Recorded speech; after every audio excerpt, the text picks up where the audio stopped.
There's a Nero inside every human, a reflection on power, praise, and pride.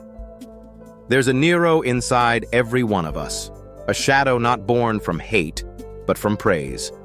A part of us that thrives not on criticism, but on applause, not on truth, but on validation. At just 16, Nero rose to rule the greatest empire on earth, the Roman Empire. Yet in those early years, he was not a monster.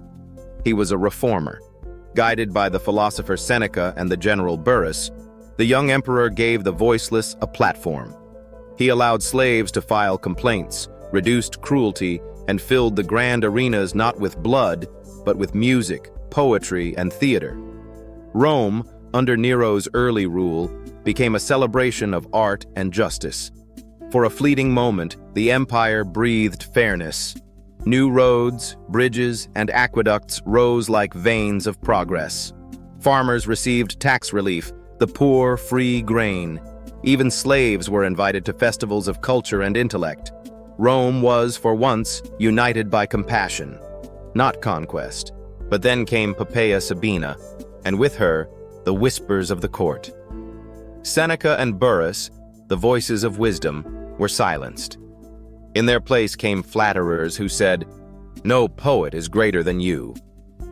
No voice is purer than yours. You are Rome itself." And the boy who once built bridges began to burn them. Nero's reflection shifted from a reformer to a ruler obsessed with his own image. He began believing his legend, the same way modern leaders, celebrities, or influencers sometimes do when surrounded by people who clap but never question. Soon, the emperor who once gave grain to the hungry demanded applause from the full. He left Rome to compete in the Olympics of Greece, not to lead his empire, but to sing, to act, to win medals no one dared deny him.